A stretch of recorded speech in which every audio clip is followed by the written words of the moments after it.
nuestra clase, el capítulo número 16. Ya vamos a trabajar hoy el tema del modernismo hispanoamericano. Bueno, no sé, yo tenía mi fondo de pantalla, pero se salió. Bueno, quería, antes de empezar también, chicos, estamos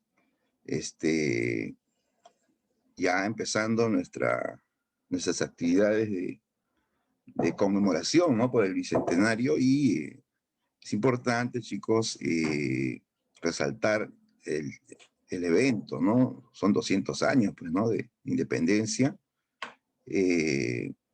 Y hay que siempre plantear una idea, una reflexión, ¿no? Ustedes saben la historia del Perú, han habido, pues, logros y han habido también muchas cosas pendientes, ¿no es cierto? ¿No?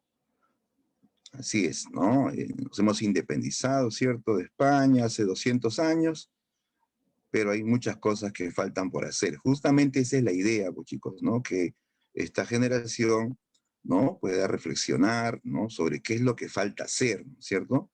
¿No? Somos realmente un país, una nación bien unida, somos un país que está con miras al desarrollo, ¿no? O sea, hay cuestiones, pues, que hay que decir para poder, pues, mejorarlas, ¿no? Claro, para lograr una verdadera, ¿no?, nación independiente, ¿no es cierto? Entonces, eso, chicos, parte de un punto clave que es la identidad, ¿no? La identidad que debe tener una nación con su país, ¿no? Porque si no, no se puede comenzar, pues, a hacer nada, chicos, ¿no? Los cambios comienzan con eso, cuando uno quiere a su país, uno quiere mejorar su país, ¿no? De ahí ya pueden venir, pues, las soluciones económicas, políticas, educativas, ¿no? Sí, y el Perú, pues, tiene una larga tradición histórica, tiene un pasado, ¿no? Tiene una cultura, ¿no? Tiene figuras, pues, que merecen admiración y otras, pues, que merecen repudio, ¿no? Entonces, hay que rescatar lo bueno, pues, chicos, ¿no? Los grandes héroes, ¿no? A mí me emociona hablar, por ejemplo, de Grau, ¿no? Grau fue un personaje que realmente merece ser llamado héroe, ¿no? ¿No? O Bolognesi, o Olaya, qué sé yo, tantas personas, tantas figuras, ¿no? Así como nuestras tierras, ¿sí o no? Nuestra cultura, nuestros paisajes, esos hermosos lugares que tiene el Perú, su gente amable, su gente hospitalaria, ¿no? ¿No? Entonces, eso es lo que se tiene que rescatar, su cultura, su música, ¿no? Sus comidas. ¿Se dan cuenta? Hay muchas cosas, ¿sí o no? Entonces tenemos que conocer todo eso, chicos. Conocer todo eso, ¿para qué? Para poder comprenderlo, para poder identificarlos como nuestro, ¿no? Entonces, muchachos, los animo a seguir participando, ¿no? Eh, en las diferentes actividades que se han propuesto, ¿no? ¿No? Las que también de repente les han encargado a ustedes, ¿no? Hacer sus videitos, ¿no? Para poder también ser parte, ¿no? Ser parte de esta conmemoración. ¿Listo? Bien, amigos, dicho esto, ahora sí vamos a empezar nuestro tema. El tema de hoy, el modernismo hispanoamericano. ¿Ya? ¿Dónde vamos a hablar de un poeta, un primer poeta, pues, que tuvo un renombre internacional, ¿no? El primer poeta, diría yo, que tuvo renombre internacional, poeta latinoamericano, internacional, fue el famoso Rubén Darío. ¿Ya? Vamos a hablar hoy de Rubén Darío. A ver, comenzamos.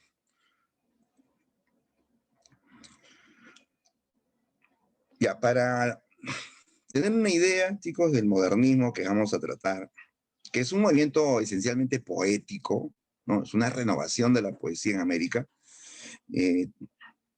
Tengamos en cuenta, pues, que durante mucho tiempo, ¿no?, desde la colonia, hemos sido una literatura dependiente, ¿no?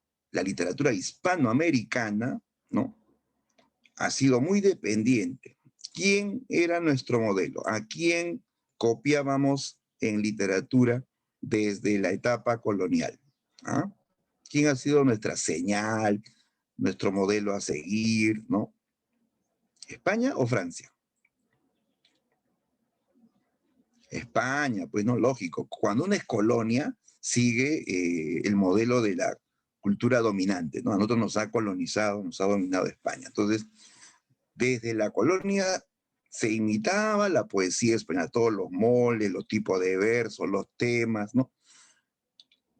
Y eso continuó hasta el siglo XIX prácticamente, hasta que apareció el modernismo.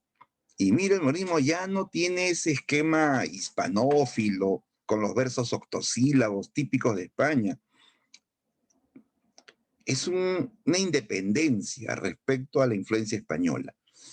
Por ejemplo, fíjate este poema titulado Leda. Leda es un poema de Rubén Darío. Ya, este es un fragmento nada más, es la parte casi final, mira. Mira lo que dice.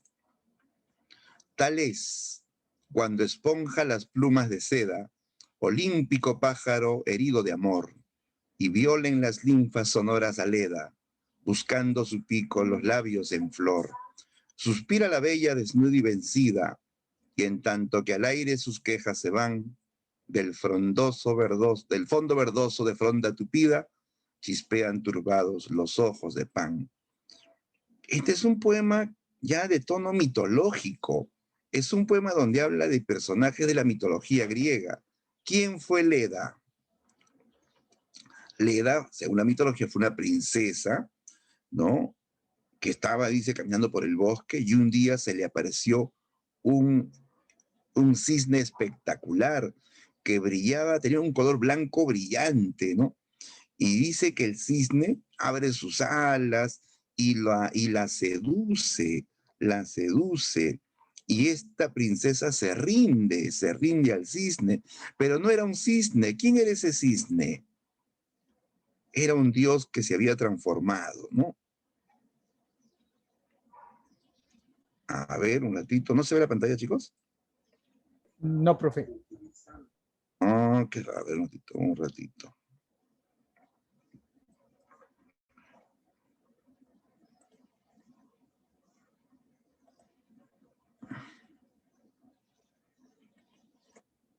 ¿Ahí tampoco?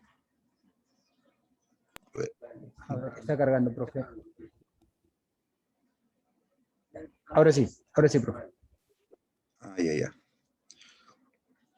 Ya, listo, ahora sí. Ya. Entonces, este poema habla de una princesa llamada Leda que fue seducida por un cisne, pero ese cisne era Zeus, el seductor Zeus, que se enamoró de Leda, tomó la apariencia de un cisne y luego estuvo con ella. Sí, se habla de que se aparearon el cisne y la princesa, ¿no? En el bosque, y luego aparece el dios Pan, que mira turbado, así impresionado ve esta escena, ¿no? Pan es el dios de los pastores, ¿no? Que tiene cuerpo híbrido, mitad humano y mitad animal, ¿no? De tal modo que de esta unión nacerían pues luego personajes famosos. Por ejemplo, nació Helena de Troya. Helena, la más bella de la tierra, la que causó la guerra de Troya, ¿no? Entonces, mira, este es un poema que nos lleva a un mundo pues completamente lejano, una cultura antigua, ¿no? La cultura griega antigua, con versos diferentes, ¿no? O sea, ya no es pues el modelo español, ¿no? Ya no es el modelo español, ¿no? La idea, la idea era pues esto, una independencia frente a la influencia española, ¿no? Llevarnos a mundos lejanos, a mundos exóticos, completamente distintos a la vida cotidiana, ¿no? Es como que ahora que estamos en pandemia, ¿no? Y hay problemas, ¿no? Un chico te hable pues de puros animes, de pura fantasía, de cosas así muy alejadas de la vida cotidiana, ¿no? Entonces el modernismo busca eso, alejarnos de la realidad que es muy común, que es muy incluso triste, ¿no? Sacarnos de esa realidad común, ¿no? Y llevarnos a mundos lejanos y fantásticos, ¿no? ¿Ya? Esa va a ser una primera idea que vamos a tener del modernismo. Ya, pero definamos, ¿qué es el modernismo? Definición. El modernismo, jóvenes, fue el primer movimiento literario que surgió en Latinoamérica. ¿Ya? Eso, ¿se dan cuenta? Primer movimiento literario creado en Latinoamérica, creado por autores hispanoamericanos, autores de América que hablan español, ¿correcto? Y esto es importante porque tú sabes que la mayoría de movimientos literarios vienen de América, de Europa, ¿sí? Los movimientos literarios en general se forjaron en Europa. En cambio, este modernismo nació en América Latina, ¿no? Se desarrolló entre 1880 y 1920, ya, o sea, fines del siglo XIX y comienzo del siglo XX, aproximadamente. El modernismo tiene un valor, representó la independencia literaria frente a la larga influencia literaria española y logró influenciar en ella, ¿sí? Entonces, nos independizamos literariamente de España, literariamente, no culturalmente, porque culturalmente hasta ahora pues tenemos todavía muchos elementos, ¿no?, de la cultura española, pero literariamente sí nos independizamos de España, ¿no? ¿Ya? Se rompe esta idea de copiar, de estar amamantado por la literatura española, ¿no? Es más, se logra influenciar en ella. O sea, los españoles van a copiar el modernismo hispanoamericano. ¿Sí? Se invierte el orden, ¿eh? Se invierte el orden. Como esta literatura está en castellano o español, los españoles lo van a comprender, lo van a asimilar. Se impresionaron con el modernismo y copiaron el modernismo hispanoamericano. ¿Quiénes, profesor? Por ejemplo, en esa época estaban pues los escritores de la generación del 98. Varios autores del 98 de España fueron modernistas. Por ejemplo, Antonio Machado fue modernista. Juan Ramón Jiménez, el que escribió Plater y yo, fue modernista. Azorín, el español Azorín, fue modernista. Y así otros más, pues, ¿no? Ramón del Valle, ¿no? Juan Villespesa, o sea, muchos españoles copiaron el modernismo hispanoamericano. O sea, se invirtió el orden, ¿no? Antes nosotros copiamos a los españoles, ahora los españoles nos copiaban a nosotros, ¿no? Entonces te das cuenta que tiene trascendencia este movimiento.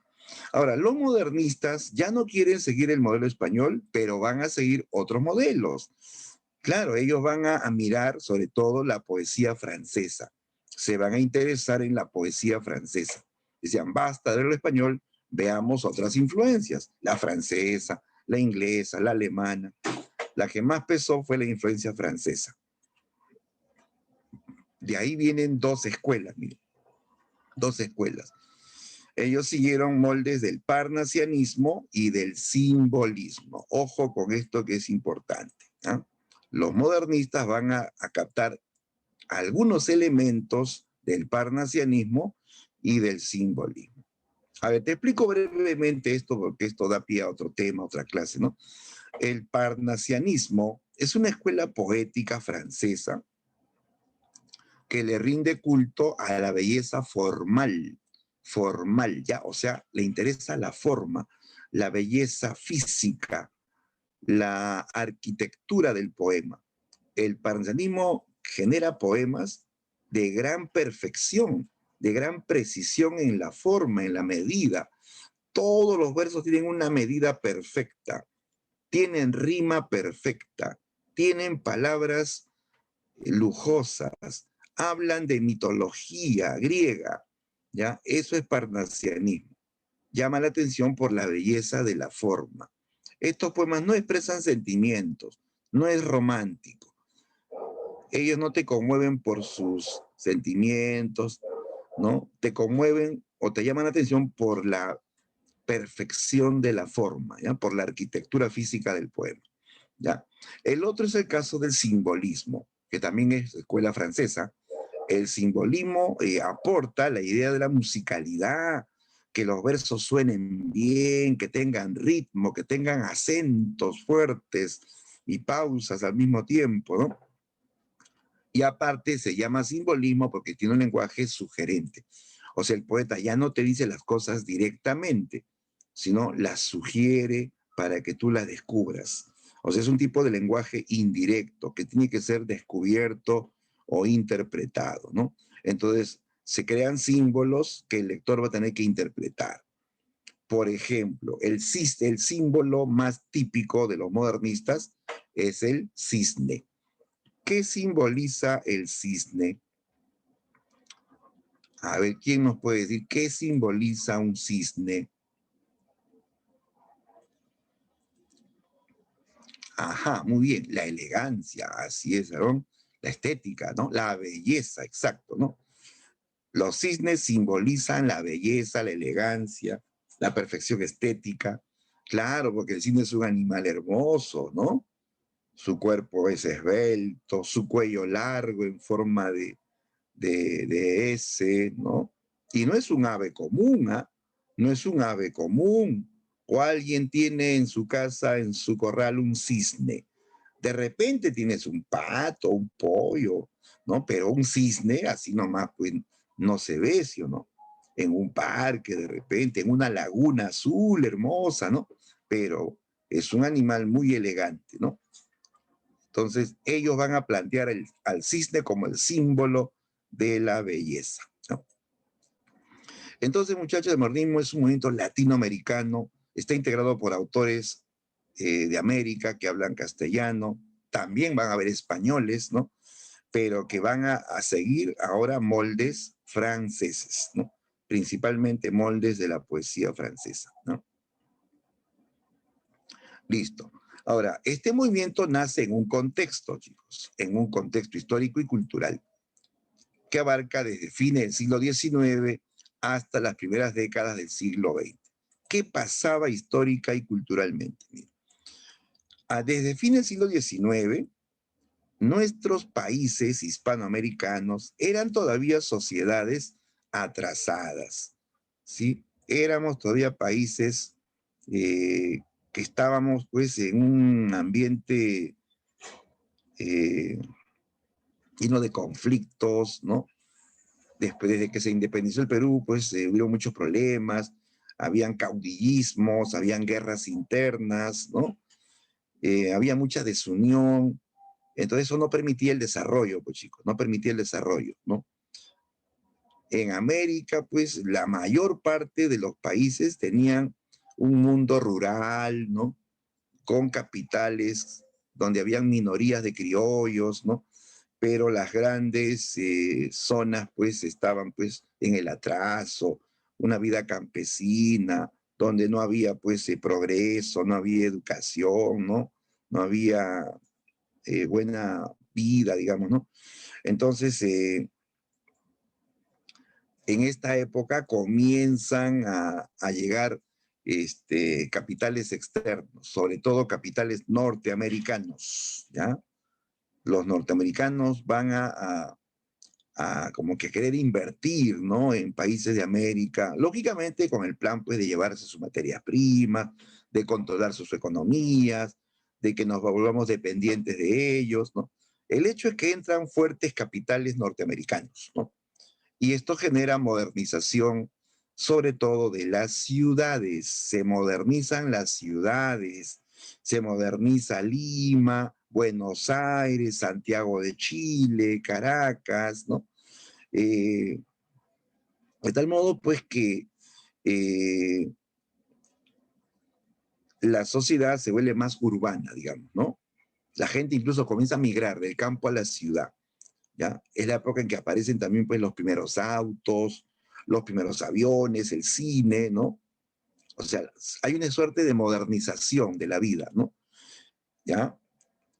Entonces, ¿qué va a pasar? En esa situación donde hay una fuerte influencia del capitalismo, donde hay modernización de las ciudades, esto va a provocar que el arte y el artista se vean afectados. ¿Por qué?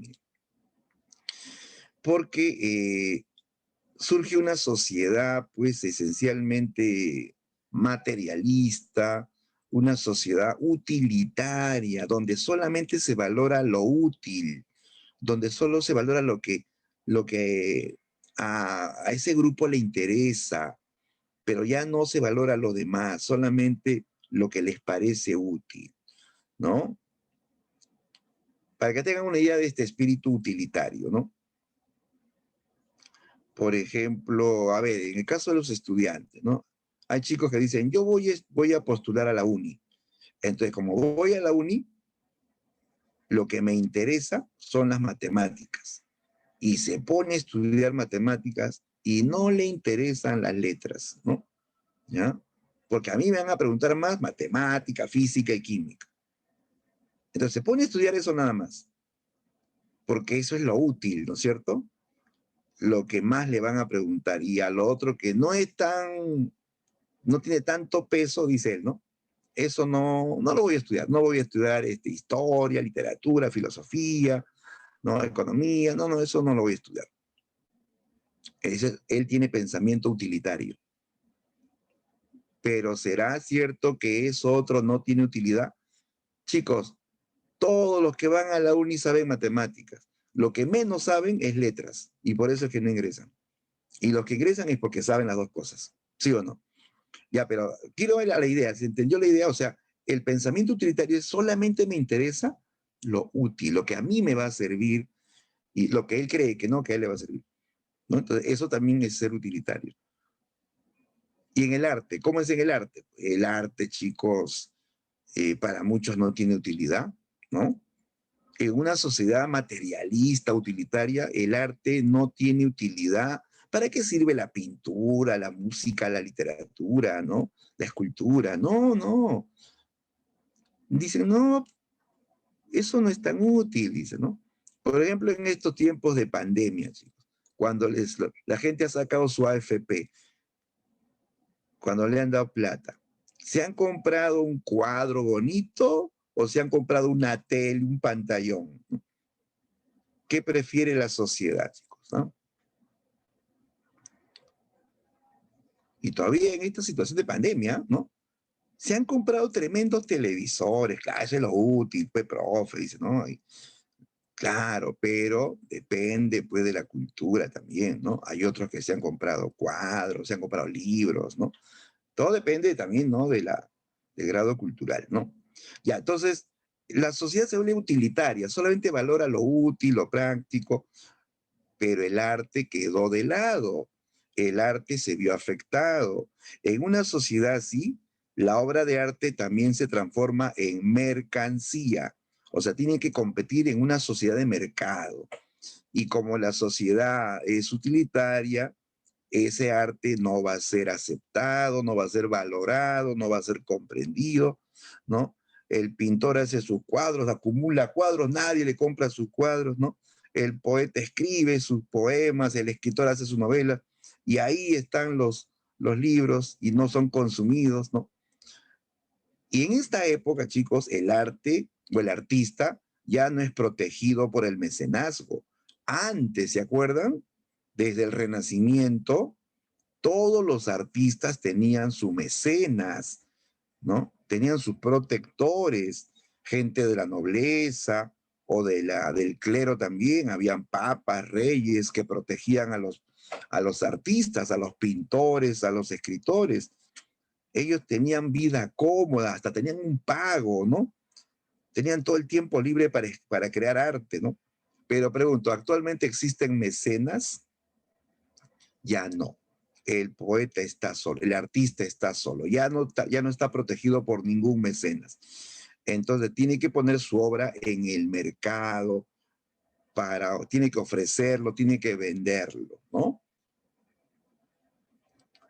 Porque el artista también consume, el artista tiene que comer, ¿no? Por lo tanto, tiene que ofrecer su arte en una sociedad de mercado, una sociedad utilitaria, capitalista, ¿no?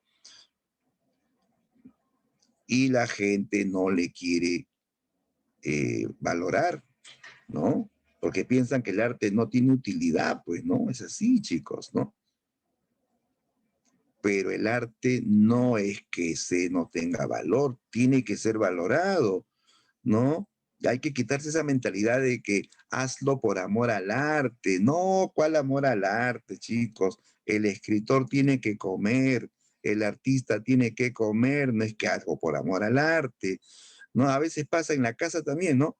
Hay un hermano que tiene talento por el dibujo y dice, oye, un amigo, ¿no? Un amigo, ¿no? Un amigo en el colegio, ¿no?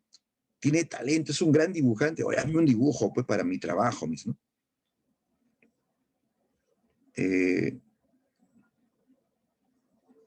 Ya, pues, le dice, ¿no? Y no le da nada, ¿no? O hazme, tú que eres experto en hacer esculturas, o tú que sabes escribir, ¿no? Y nunca le dan nada, ¿no? Porque dicen que, no, pues eso no tiene valor, ¿no? Sí tiene valor, chicos, las obras de arte tienen valor, hay que entender eso, ¿no? Los artistas también comen, ¿no? Entonces hay que valorar su arte. Pero desgraciadamente la sociedad que vivieron estos autores no valoraba el arte. Por tanto, hay un sentimiento de incomprensión, de marginación, ¿no? Ese es el problema que sufren los artistas de esta época. Se ven marginados o incomprendidos. Ya, pero como el artista tiene que vivir de algo y el arte no le daba para vivir, ¿qué hace qué hace el artista? ¿Qué hace el escritor? Comienza a ejercer oficios alternos, ¿ya? Otros oficios paralelos. Generalmente los escritores en esta época se dedicaron a la enseñanza, se vuelven profesores en colegios, en universidades también, o se dedican al periodismo. Claro, como ellos tienen capacidad de escritura, de redacción, van a trabajar en el periodismo. Otros van a dedicarse a la diplomacia. Como tienen cultura, van a ser representantes culturales y van a viajar representando a sus países. ¿Ya? Pero eso sí, el artista nunca deja el arte. ¿Ya? El arte es su vida, chicos. Porque hay quienes han nacido para ser artistas. Si tú no le dejas ser artista, se muere prácticamente, ¿no? Entonces, es lo que pasa hasta hoy. Hay muchos escritores que son a la vez profesores, son periodistas. Yo tengo muchos amigos, pues, que tienen ese caso, ¿no? Aquí en el colegio tenemos un coleguita, ¿no? ¿Conocen a Jorge Casilla, no? Él es escritor y es profesor. Pero ¿de qué vive más? ¿De escritor o de profesor? De profesor. ¿Pero qué es lo que más le gusta a él? Su mundo es el arte, la literatura, ¿sí? Entonces, el escritor, el intelectual, tiene que ejercer múltiples oficios para tener, pues, un espacio digno, ¿no? En esta sociedad, ¿no? Esa es la situación. En conclusión, el artista de este periodo se ve incomprendido, ¿ya? Incomprendido por una sociedad demasiado utilitaria, que todo lo ve dinero, que todo lo ve práctico, ¿no? ¿Ya? Bien, visto esto, ahora sí vamos al punto central, chicos. Tenemos que resaltar las características del modernismo, ¿no? Del modernismo, ¿no? Ya, primera característica, que es la base, la esencia de este movimiento, es el esteticismo, ¿ya? ¿Qué es el esteticismo? Es el culto a la belleza, culto a la belleza y a los elementos que la simbolizan. Símbolos de belleza. ¿Cuáles? El cisne, el pavo real, la magnolia, las princesas, las piedras preciosas, todo lo que tenga que ver con belleza, ¿ya? Belleza. Ya se emplean, pues, figuras literarias muy, muy estéticas, hermosas metáforas, hermosas sinestesias, presencia de colores y sonidos agradables, ¿ya? O sea, hay todo un culto a lo bello. El arte tiene que ser bello y tiene que hablar de cosas bellas, ¿no? Por ejemplo, aquí está la imagen, ¿no? Por las puras nos hemos puesto esta imagen del cisne, porque el cisne es un símbolo de belleza. Y va a ser muy mencionado en la poesía. Ya lo vimos en el poema Leda, aparece un cisne que es Zeus y que va a engendrar a la mujer más bella. ¿Te das cuenta? El cisne engendró a la mujer más bella, a Helena. Acá otro poema de Rubén Darío que también habla del cisne. Dice, oh cisne, oh sacro pájaro, Si la blanca Helena del huevo azul de Leda brotó de gracia llena, siendo la hermosura la princesa inmortal, bajo tus blancas alas, la nueva poesía concibe en una gloria de luz y de armonía la Helena eterna y pura que encarna el ideal. Entonces el cisne dice que va a engendrar la nueva poesía. Y así como Helena salió o fue engendrada por un cisne y fue la más bella, esta poesía que también nace de este cisne, ¿no? También será bella, ¿no? Entonces hay aquí todo un culto a la belleza. Los modernistas no te van a hablar de cosas cotidianas, cosas comunes y corrientes, ¿no? Ellos se oponen a la temática realista. Los realistas te hablaban de la vida cotidiana, que el alcoholismo, que la prostitución, que los vicios de la sociedad burguesa. Entonces, ya no, ellos no te hablan de eso, ellos se alejan de eso y van hacia lo bello, se encierran en la esfera de lo bello, ¿no? Lo bello y lo oculto, ¿no? Otra característica, el exotismo. Exotismo. ¿Qué es exotismo? Mira, cuando decimos que algo es exótico, una cultura exótica, incluso comida exótica, si tú tienes gusto por comer esos platos de países lejanos, por ejemplo, qué sé yo, se te ocurre comerte un plato árabe, un plato turco, ¿no? Un plato nórdico, ¿no? Eres exótico, porque te interesa la cultura, pues, lejana, ¿no? Ya. Entonces, el exotismo es justamente este gusto por las culturas lejanas y sobre todo antiguas, ¿ya? Antiguas, ¿no? La idea es escapar del presente, escapar de la realidad hacia culturas antiguas muy alejadas de la realidad cotidiana, ¿ya? Sobre todo ellos van a tener mucho gusto por la cultura helénica, helénica, o sea, la griega, por las culturas orientales, ¿no? La china, la japonesa, ¿no? Por la cultura nórdica, esa cultura vikinga antigua, ¿no?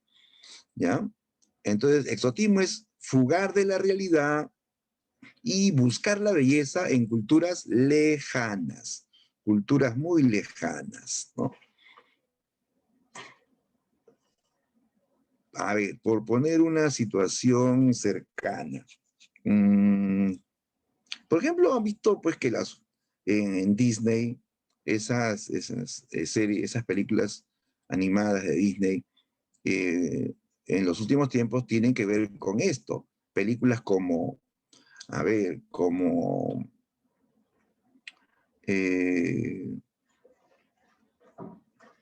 Valiente, Frozen, ¿cómo se llama de la cultura oriental? Hay una de cultura oriental. Mulan, profe, Mulan. Mulan, así es, Mulan, ¿no? El mismo Hércules. Eso es exotismo puro, chicos. Nos lleva a culturas lejanas, ¿no? A las culturas orientales, la cultura griega, la cultura de los vikingos, ¿no? Entonces, eso es exotismo, interés por culturas lejanas y antiguas, ¿no? Entonces, en la literatura modernista vamos a encontrar esos personajes, esos ambientes, ¿no? El modernista te habla, pues, de princesas japonesas, de góndolas chinas, de dioses nórdicos o de centauros griegos, ¿no? De ninfas, de sátiros, ¿no? Eso es exotismo, ¿ya? A ver, ejemplo de exotismo. Aquí tenemos un poema muy célebre de Rubén Darío. Se llama Sonatina. Sonatina, ¿no? Ya, veamos el poema. Dice: la princesa está triste. ¿Qué tendrá la princesa? Los suspiros escapan de su boca de fresa, que ha perdido la risa, que ha perdido el color. La princesa está pálida en su silla de oro, está mudo el teclado de su clave sonoro, y en un vaso olvidada se desmaya una flor. ¿Piensa acaso en el príncipe de Golconda o de China, o en el que ha detenido su carroza argentina para ver de sus ojos la dulzura de luz? o en el rey de las islas, de las rosas fragantes, o en el que es soberano de los claros diamantes, o en el dueño orgulloso de las perlas de Hormuz. Fíjate cómo menciona aquí elementos de cultura oriental, ¿no? Una princesita oriental que está triste, ¿no? Que tiene, dice, boca de fresa, es una metáfora, ¿no? Que ha perdido la risa, que ha perdido el color, está pálida en su silla de oro, ¿no? Está mudo el teclado de su clave, o sea, no ríe, no habla, ¿no? ¿Por qué? ¿Por qué está triste? Porque a pesar que ella lo tiene todo, que tiene una silla de oro, un palacio fabuloso, ella no tiene el amor, ¿no? Ella sueña, piensa en un príncipe de Golconda o de China, ¿no? O sea, piensa en un príncipe oriental que venga a llevársela en un caballo para hacerla feliz, ¿no? O sea, mencionar al príncipe de Golconda o de China, mencionar al rey de las islas de las rosas fragantes, mencionar las perlas de Hormuz, esos son elementos de culturas lejanas, cultura oriental, ¿no? Eso es un ejemplo de exotismo. Este gusto por las culturas lejanas, en este caso cultura oriental, ¿no? ¿Ya? Entonces, los latinos hablan de culturas lejanas. Eso es exotismo, ¿sí? Ahora pregunto, chicos, para otros, para los europeos, ¿nosotros podemos ser una cultura exótica o no? ¿Qué dicen ustedes? Para los europeos, ¿somos o no una cultura exótica? El Perú, el Perú.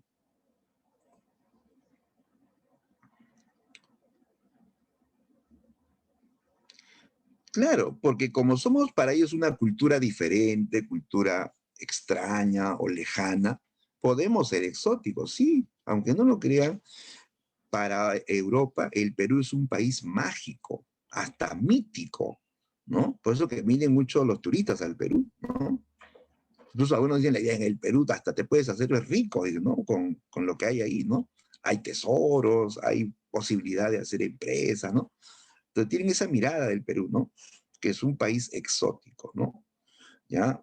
Igual, pues, ¿no? Los latinos vemos a la cultura nórdica, oriental, europea, como exótica también, ¿no? ¿Ya? Bien, entonces, es el gusto por culturas lejanas, distantes, ¿no? Alejadas de nuestra realidad local, ¿ya? Otra característica, el cosmopolitismo. Cosmopolitismo consiste en captar la influencia literaria universal, ¿ya? Influencia literaria universal reciente, reciente, ¿ya? El artista es considerado ciudadano del mundo por su marcado acercamiento a diferentes culturas. Ya, mira, ¿qué significa todo esto? Que los modernistas están en esa búsqueda permanente de la literatura mundial reciente, ¿ya? Están leyendo literatura francesa, literatura inglesa, alemana, norteamericana, ¿ya? Están al día, chicos, en la literatura universal reciente, ¿ya? Están buscando libros. Si ellos hubiesen tenido internet, hubiesen sido los más felices del mundo, ¿sí o no? Claro, porque ellos están siempre queriendo saber, ¿no? De la literatura que hay en otros países. Y lógicamente, cuando uno lee literatura de países, va a mencionar eso que ha leído en su obra. Por eso que los modernistas en un poema te hablan, te mencionan a los poetas franceses, norteamericanos, alemanes, a músicos, a pintores de otros países, ¿no? Cosmopolita, entonces, es una persona que se siente ciudadano del mundo. Por lo tanto, él está abierto a recibir influencia literaria de todo el mundo. ¿De acuerdo? Eso es ser cosmopolita, el que capta la cultura universal, ¿ya? Ahora, el paso siguiente, que tiene mucho que ver, pero no es lo mismo, es el sincretismo. Sincretismo. Sincretismo se entiende como una mezcla, una combinación de culturas, mira. Ya, primero he leído, ¿correcto? He leído la literatura universal. Ahora agarro un elemento de esta literatura francesa, o de esta escuela francesa, de esta escuela alemana, de esta escuela norteamericana, y voy a crear algo nuevo, ¿ya? Algo nuevo. A eso se llama sincretismo, es la asimilación y la síntesis de diversos aportes literarios con el afán de innovar, ¿ya? Con el afán de innovar. O sea, la idea no es copiarse, justamente la idea es no copiar, sino es combinar aportes diversos para crear algo nuevo. ¿Ya? Es una asimilación creativa, ¿de acuerdo? Creativa. Por eso que el modernismo tiene algo de simbolismo, algo de parnasianismo, algo de romanticismo, algo de decadentismo, o sea, capta aportes para crear algo nuevo. ¿Ya? Eso es sincretismo, ¿ya? Entonces, primero cosmopolitismo, que es mirar, leer, atender, y luego el objetivo que es combinar esos elementos con afán creativo, ¿no? Y viene esta otra característica, el hispanoamericanismo. Hispanoamericanismo es la idea, chicos, de querer mostrar una identidad hispanoamericana. O sea, los autores modernistas quieren representar no a un país, sino a un continente, ¿ya? Los autores modernistas son representativos de un continente, ¿ya? O sea, ellos van a decir, yo soy de América, yo soy hispanoamericano. No, ya no van a decir soy peruano, chileno, nicaragüense, mexicano, cubano, sino soy hispanoamericano. Somos como una sola patria, ¿no? No como los europeos que son diferentes culturas, ¿no? En América hay una cultura en común, decía. Los hispanoamericanos tenemos lazos que nos unen. ¿Sí o no, chicos? ¿Qué nos une a los cubanos, mexicanos, peruanos, chilenos, argentinos? ¿Qué nos une? A ver qué dicen. ¿Qué nos une? ¿Qué lazos en común tenemos?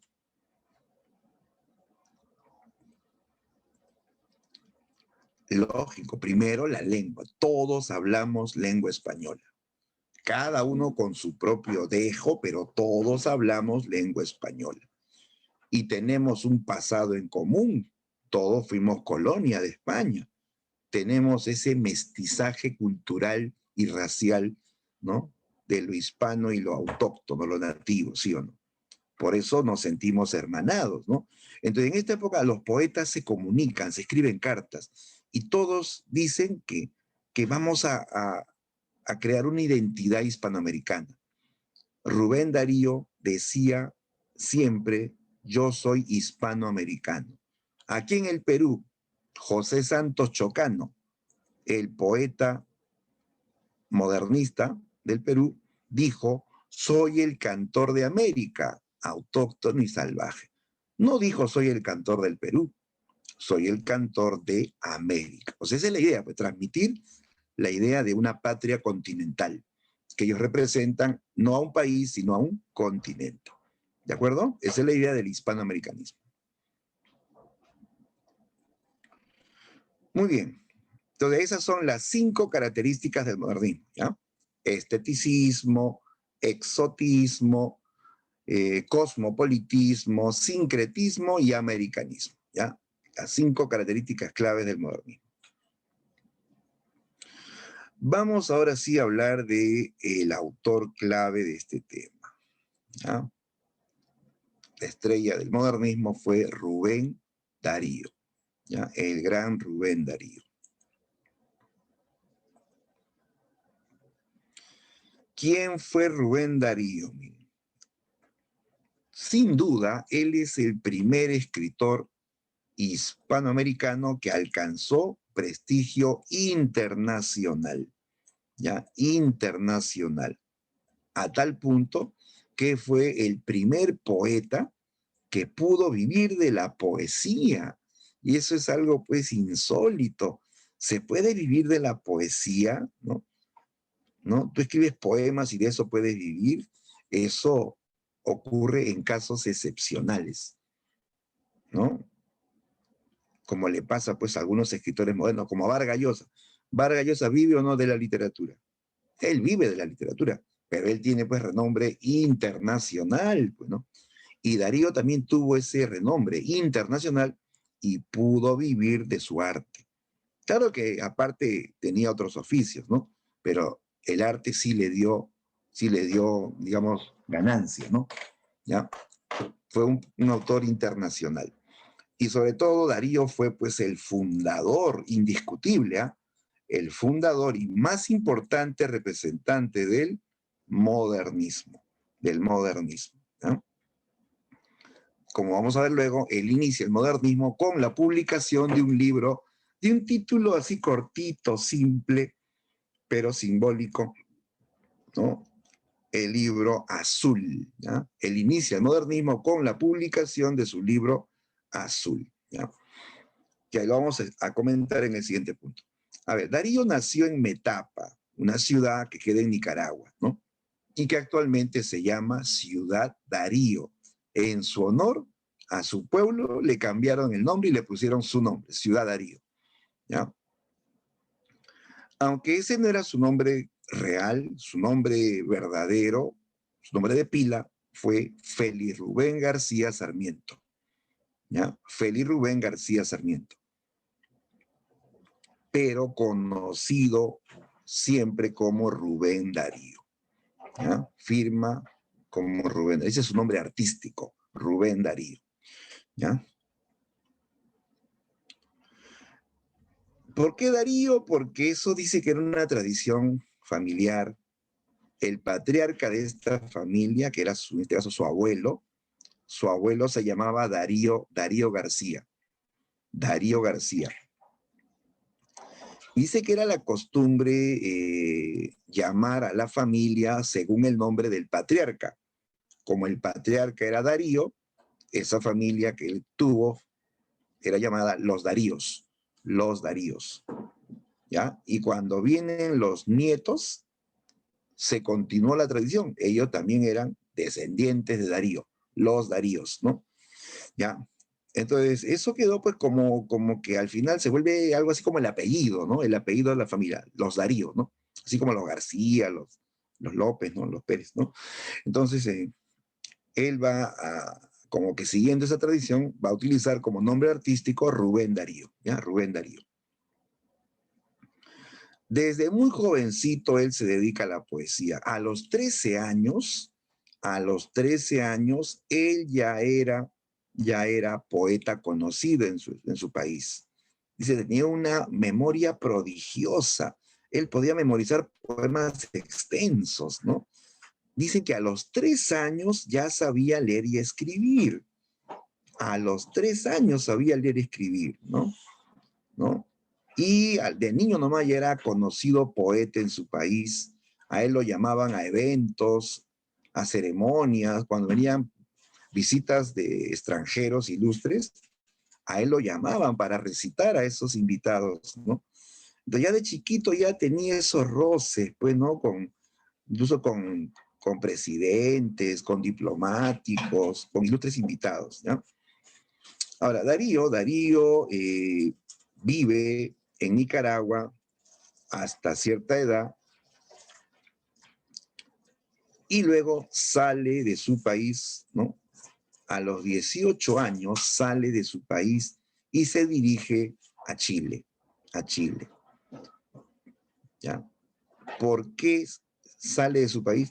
Porque Nicaragua era un país, digamos así, tipo provinciano, un país que estaba muy atrasado, no había pues mucho intercambio cultural, ¿no? Porque cuando un país es pobre y atrasado, pues no tiene más que interés que la subsistencia, ¿sí o no?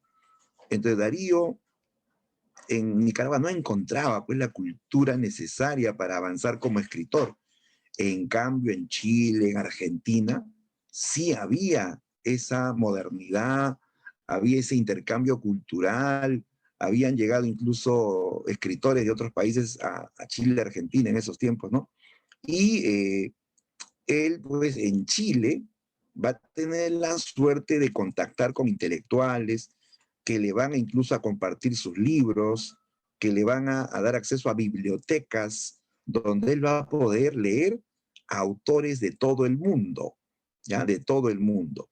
Entonces Darío, estando en Chile, ahí es donde va a fundar el modernismo. Ahí es donde va a publicar el Libro Azul, ¿ya? ¿Ya? Y como todos los artistas, sufrió pues la incomprensión al comienzo, ¿ya? Su arte no era pues valorado, no era comprendido, ¿no?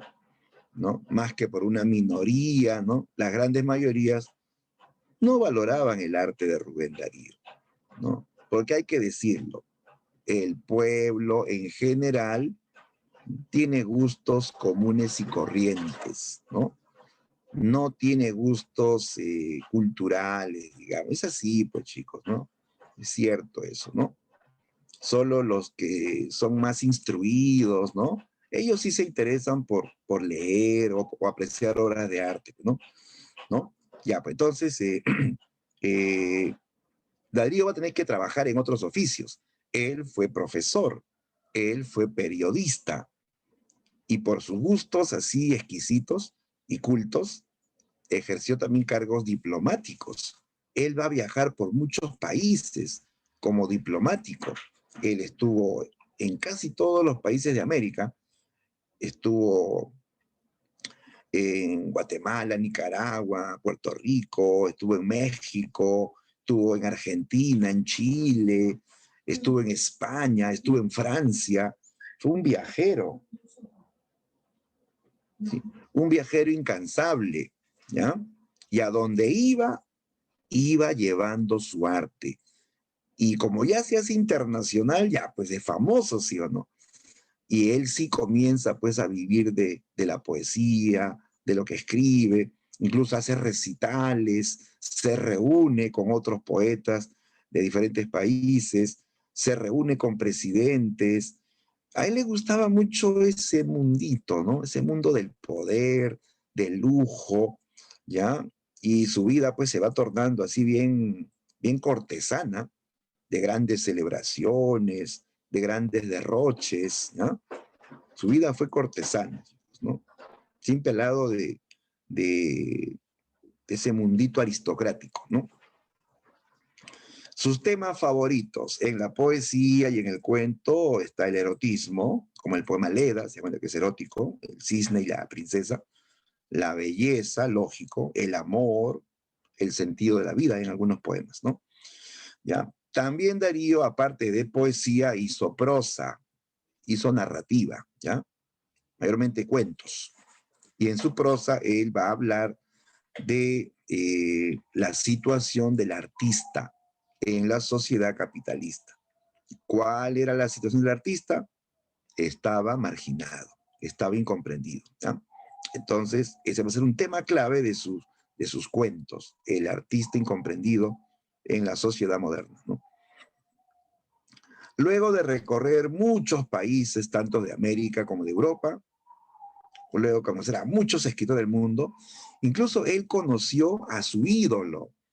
Y eso es algo inolvidable, cuando tú conoces a tu ídolo, ¿no? ¿Saben quién era su ídolo? El poeta francés Paul Verlaine.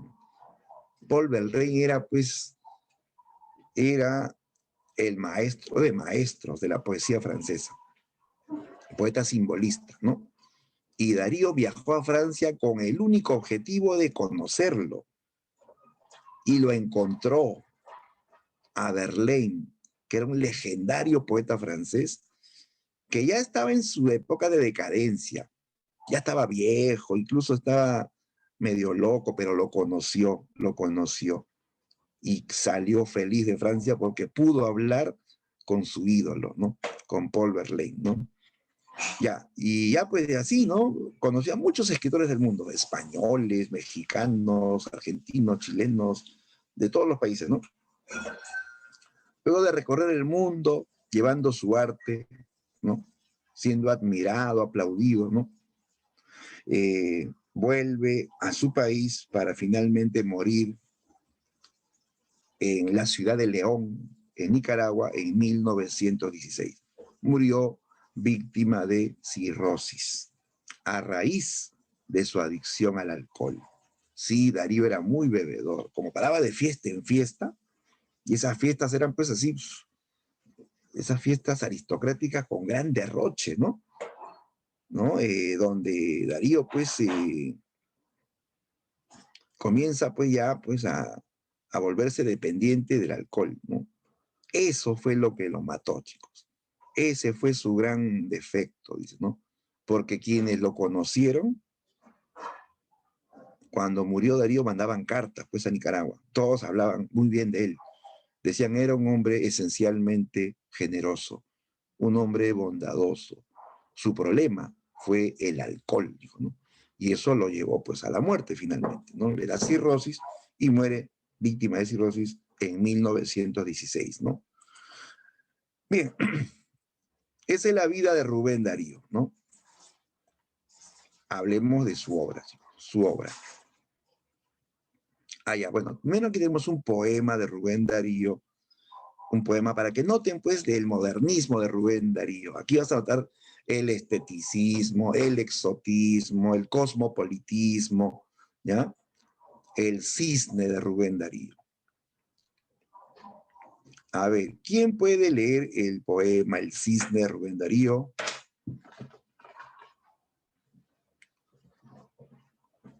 A ver, un voluntario, por favor. A ver, profesor, yo. Ya, a ver. Fue una hora divina para el género humano. El cisne antes cantaba solo para morir.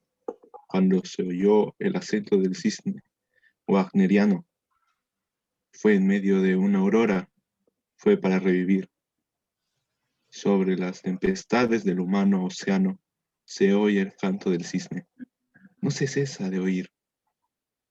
Dominando el martillo del viejo Thor hermano, o las trompas que cantan la espalda de Argantir. Oh cisne, oh sacro pájaro, si antes la blanca helena del huevo azul de Leda brotó de gracia llena, siendo de la hermosura la princesa inmortal. Bajo tus blancas alas la nueva poesía conciben una gloria de luz y de armonía de helena eterna y pura que encarna el ideal. Muy bien. Gracias, Aarón, muy bien. ¿Se han dado cuenta, chicos, del exotismo? Miren, y el cosmopolitismo. Aquí habla de un cisne wagneriano. Wagner fue un famoso músico alemán. ¿Y él por qué sabe de Wagner? Porque ha leído pues, sobre Wagner. Habla del Thor germano. Y Thor, pues, todos sabemos, es el dios del rayo, del mundo nórdico, ¿no? De la mitología nórdica. Habla de la espada de Argantir. Argantir es otro héroe legendario del mundo nórdico. Menciona a Leda, la princesa griega, a Helena, ¿no? La mujer más bella del mundo griego, ¿no? Aquí hay exotismo, hay cosmopolitismo, hay belleza en el lenguaje, hay musicalidad en las palabras. Esto es modernismo puro, chicos, modernismo puro, ¿no? Qué alucinante mezclar en un poema tanta cultura, chicos, ¿no? Pero desgraciadamente no, la mayoría no lo aprecia, pues así, no lo aprecia, chicos, porque no es pues algo que sea común, pues, ¿no? Esto es para un grupo que le gusta, que sabe, que conoce, ¿no? De cultura universal, pero mayormente pues la gente tiene cultura popular nada más, ¿no? Los jóvenes, muchos jóvenes pues son más pues de la cultura popular, sí o no, que el reggaetón, que el perreo, ¿no? Sí o no. Sí, pues así, chicos, o no. Que Bad Bunny, sí o no. Que yo perreo sola, ¿qué es eso, no?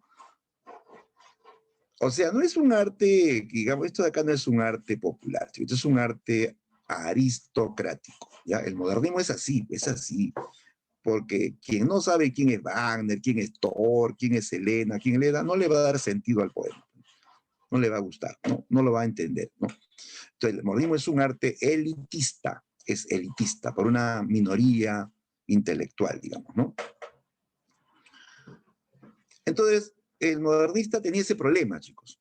La sociedad tiene otro gusto, el artista tiene otro gusto.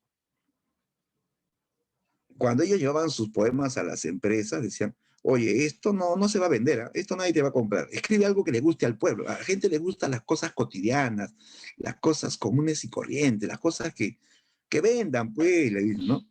Y el artista dice, no, yo no voy a escribir lo que a la gente le gusta. Yo voy a escribir lo que yo amo, lo que a mí me gusta. Y por hacer eso no le compraban pues sus obras. Así era el efecto, ¿no? ¿Ya? Bien, ahora escucha, el modernismo tenía evolución modernista, tenía, perdón, un proceso, ¿no? De inicio, apogeo y decadencia, ¿no? Entonces Darío va a tener eso también en sus 3 obras principales. Ahí están. Inicia el modernismo en Rubén Darío con el libro Azul, ¿ya? Viene el apogeo, la plenitud con prosas profanas, y se cierra el modernismo de Rubén Darío con el libro Cantos de Vida y Esperanza, ¿ya? Ese es el proceso. El modernismo se inaugura con Azul, tiene su apogeo con prosas profanas y tiene su final o decadencia con Cantos de Vida y Esperanza. Estos son los 3 libros claves de Rubén Darío, ¿ya? Hay que aclarar, chicos, que el más modernista libro de Rubén Darío es Prosas Profanas. Por eso dice la plenitud, el apogeo. O sea, aquí Darío nos muestra un modernismo nítido. Aquí es exotismo puro. Aquí te habla de princesitas orientales, de centauros, de ninfas, de héroes nórdicos, ¿no? Te habla de París también, habla mucho de París como un ambiente muy bohemio que Darío amaba mucho, ¿no? Entonces, este es el libro más modernista de Darío, pero el primero, el que inició el modernismo fue Azul, que es el libro que nos piden en el programa y es el libro que piden también en el prospecto de admisión para postular a San Marcos, ¿no? Azul, ¿ya? Entonces hablemos de Azul. Ya, ¿por qué le puso este título, Azul? ¿Con qué se liga este color? Miren.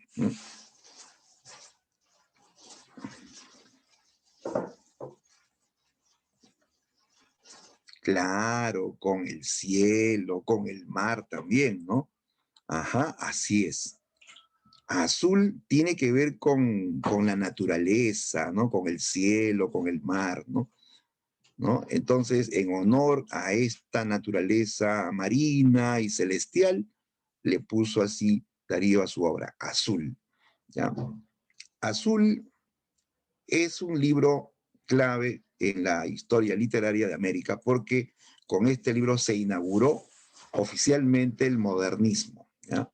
Inicia el modernismo en el año 1888, luego de que Darío ha entrado en contacto con la literatura francesa, la literatura europea en general, él va a concebir este libro, donde hay mucho de parnasianismo, de simbolismo, también de romanticismo, o sea, hace un sincretismo de varias escuelas literarias.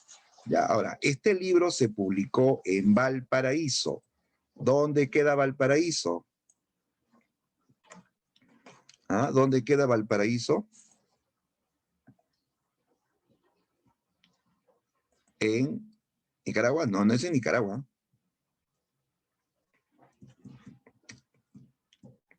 En Chile, claro. Ajá, Diana, muy bien, queda en Chile. Recuerda que él estuvo muchos años en Chile, ¿ya? Estando en Chile leyó bastante, pues, captó muchos libros, se devoró una biblioteca entera de libros europeos, ¿no? Entonces, allá él va a construir su libro Azul, en Chile, ¿ya? Azul es un libro muy original porque es una mezcla de diferentes, no solamente aportes, sino de diferentes géneros. En azul vas a encontrar cuentos, poemas, especies de fábulas también, ¿no? ¿Ya? Entonces son varios géneros, ¿ah? Los cuentos. ¿A qué género pertenecen los cuentos? ¿Ah? ¿A qué género pertenecen los cuentos?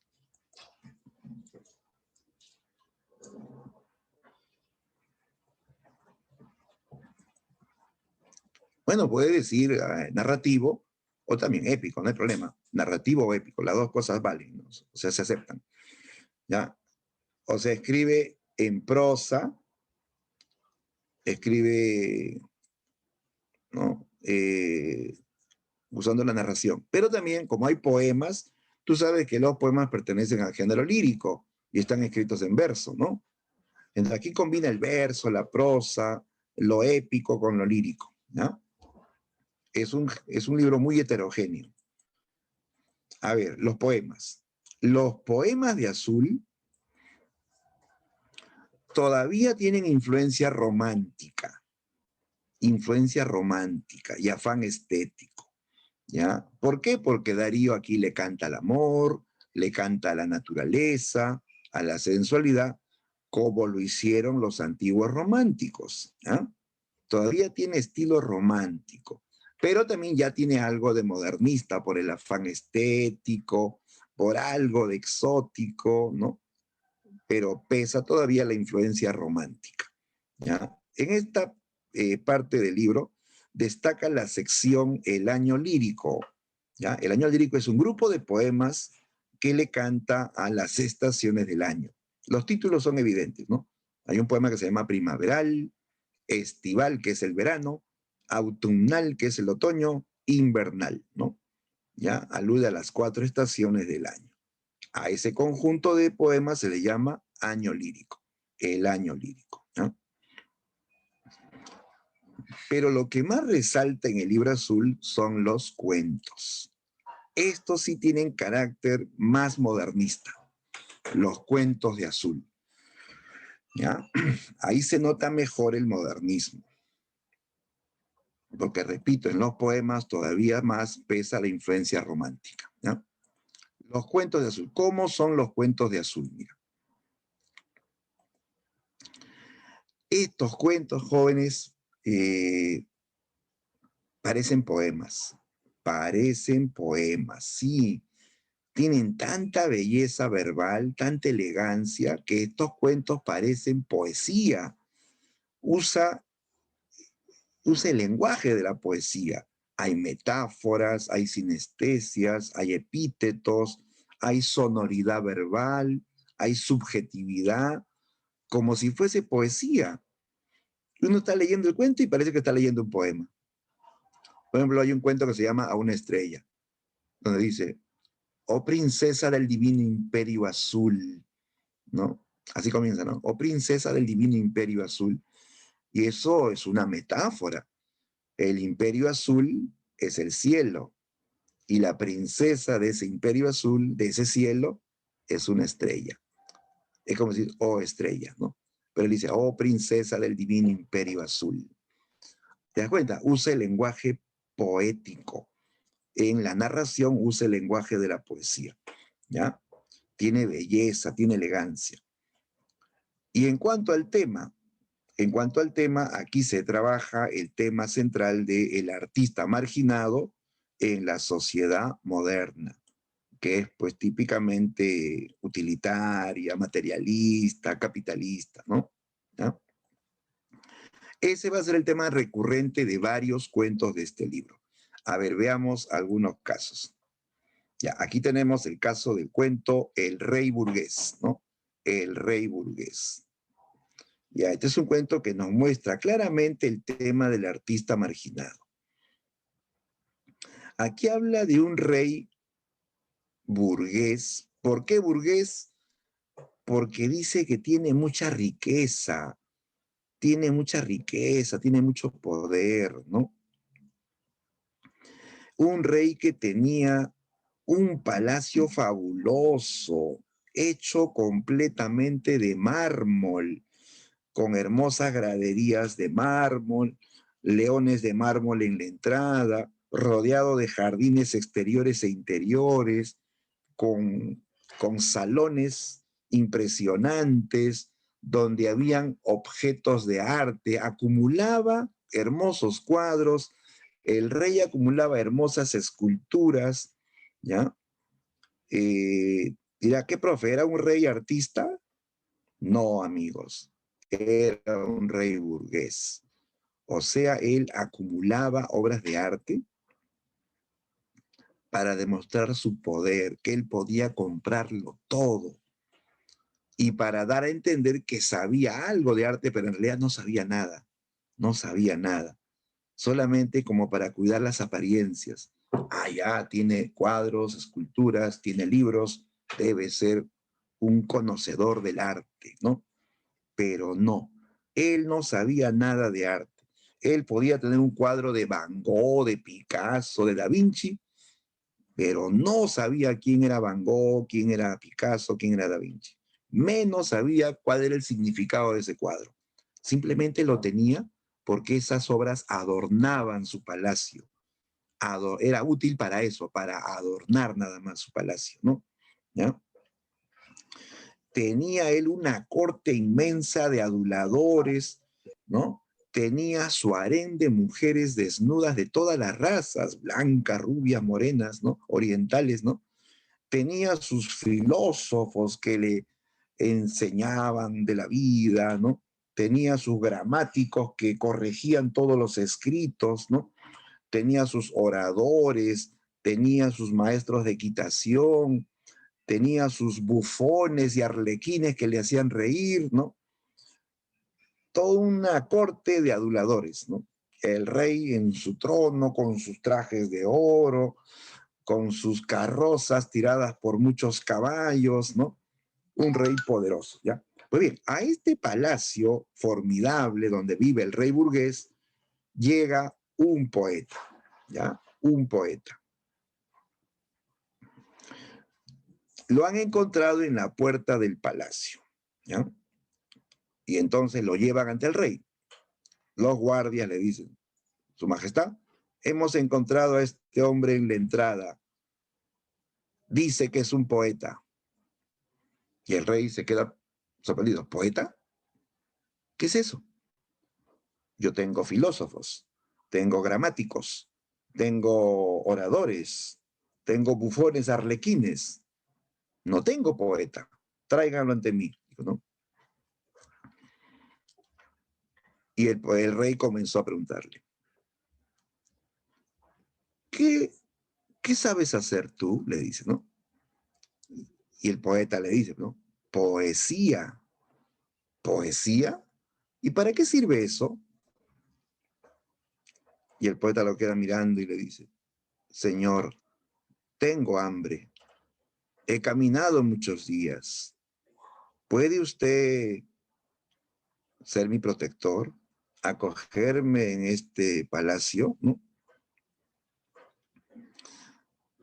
Y el rey le dijo, si quieres comer en este palacio, háblame de eso que llamas poesía.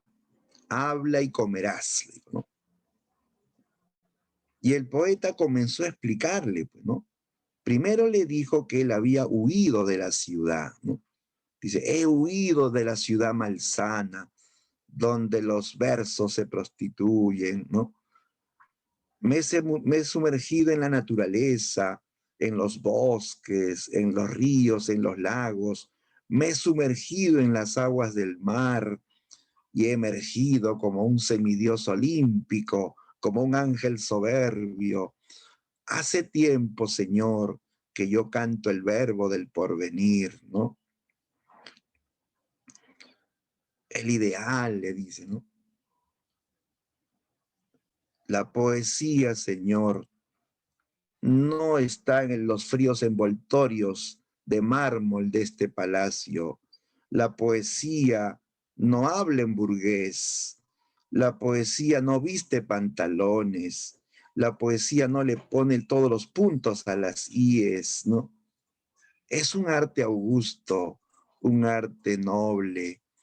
Puede lucir mantos de oro o simplemente andar desnuda.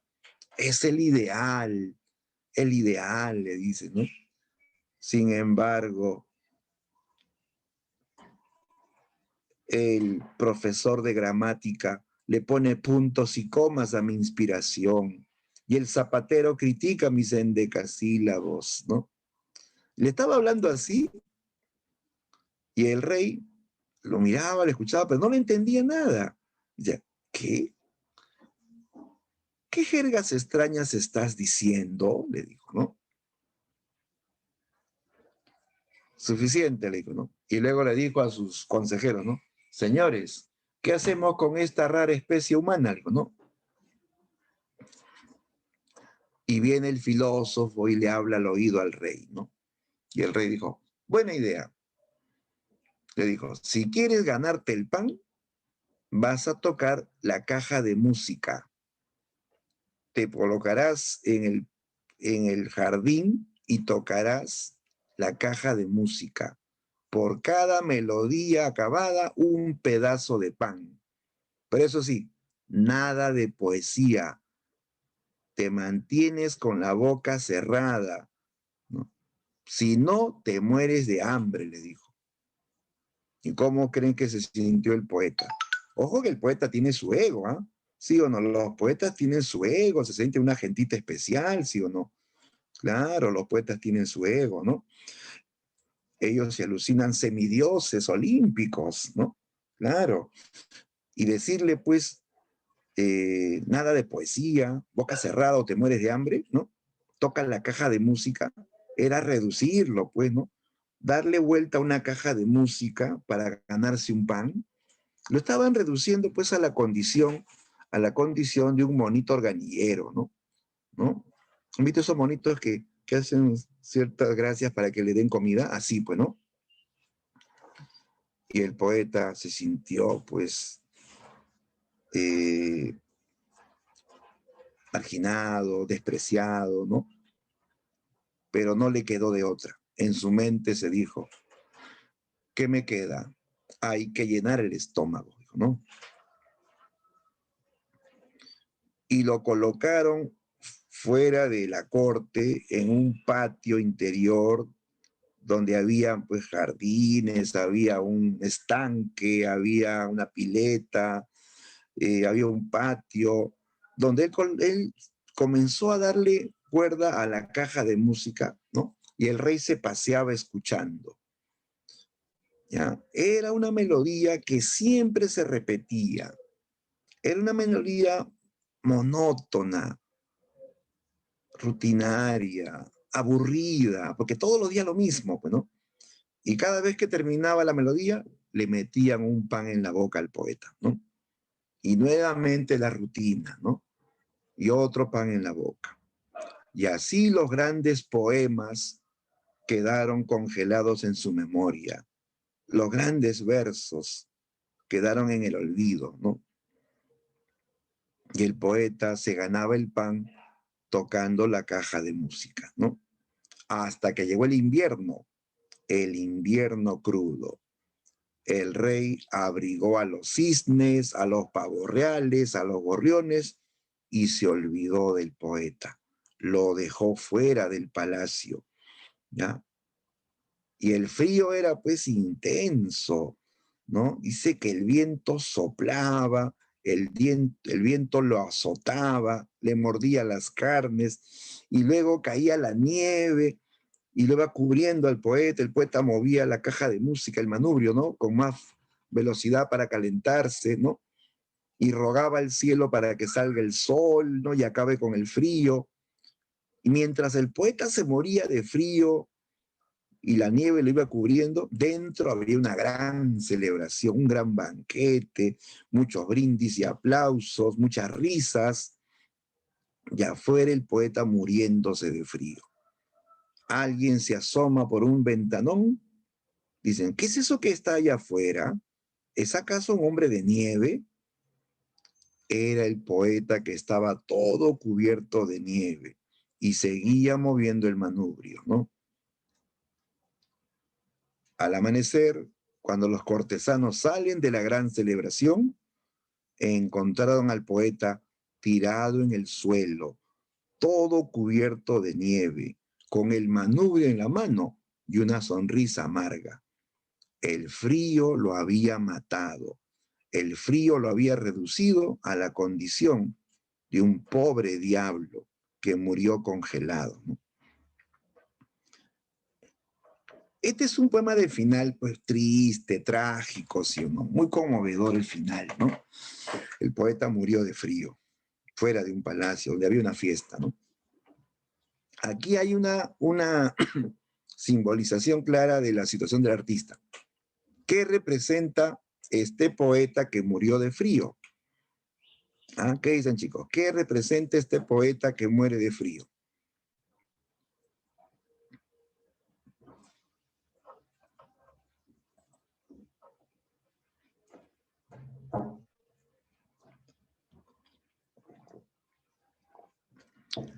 A ver, alguien tiene un comentario. ¿Qué representa el poeta y qué representa el rey? Porque los dos son símbolos, ¿no? Representan algo, ¿no? Uy, creo que estoy solo, no me dicen nada, chicos. Ah, ya, muy bien. Diana nos dice el artista incomprendido. Claro, el poeta que muere de frío es el artista incomprendido. Su arte no es comprendido. No quieren saber de su poesía, ¿no? Es cierto, está marginado, está incomprendido. Correcto. ¿Y qué representa el rey? Este rey que tiene muchas riquezas, que acumula riquezas, ¿no? Que solo valora lo útil, ¿no? Para él, lo útil para él, ¿no? El rey, ¿qué será el rey?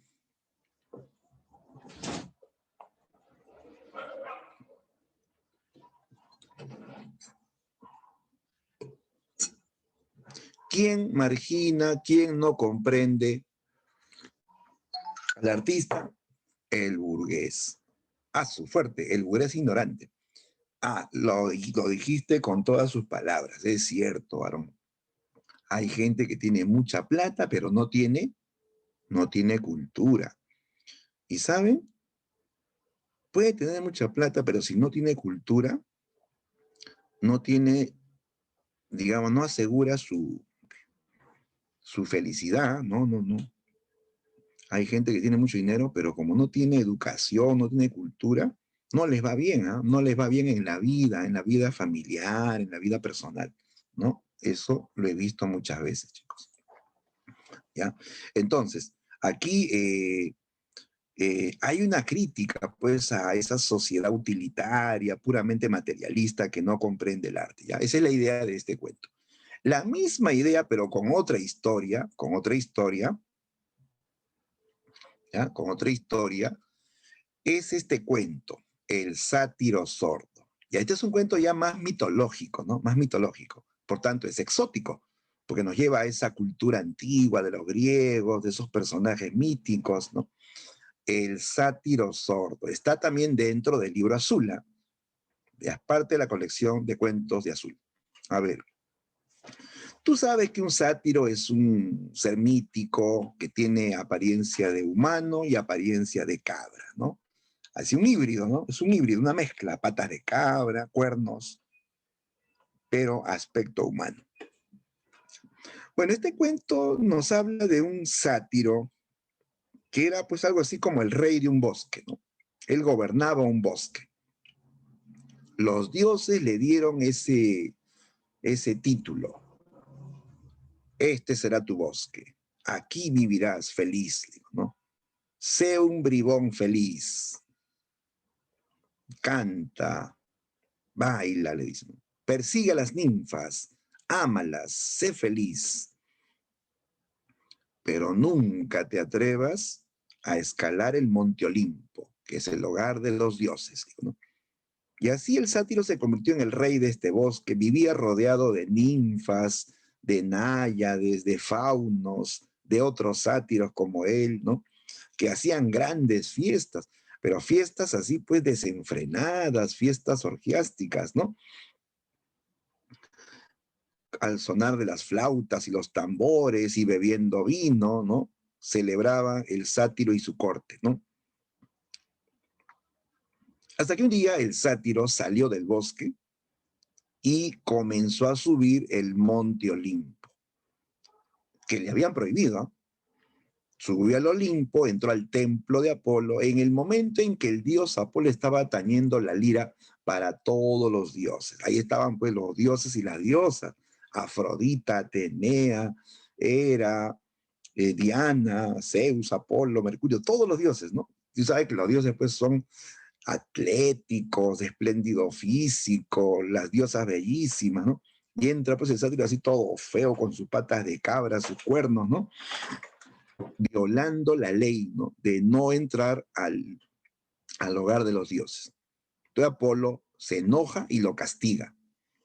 Al sátiro lo vuelve sordo y lo arroja al bosque. El sátiro vuelve a caer al bosque y ya no escucha nada. No escucha el canto de los pájaros, no escucha el sonar del río, no escucha las flautas, los tambores, no escucha absolutamente nada. Estaba más sordo que una roca. Entonces, para poder ayudarse, nombra dos consejeros, una alondra, ¿ya? Una alondra, un ave muy bella, y un burro, al cual él solía cabalgar, y era un burro así, pues paciente, un burro medio pensativo, dice, ¿no? Y la alondra que era pues bien comunicativa, que le hablaba, que le cantaba al oído antes, ¿no? Ya pues, pero ahora esta alondra perdió su prestigio porque el sátiro ya no le escuchaba nada, ¿no? Pero seguía siendo su consejera, ¿no? O sea, su acompañante, ¿no? Y el burro. En ese tiempo en que él ya está sordo, llega al bosque huyendo, dice, de la vida común, huye el poeta Orfeo. Llega Orfeo. ¿Han oído de Orfeo, chicos? En la mitología griega, ¿quién fue Orfeo? A ver, escribo su nombre. Orfeo. ¿Quién fue Orfeo?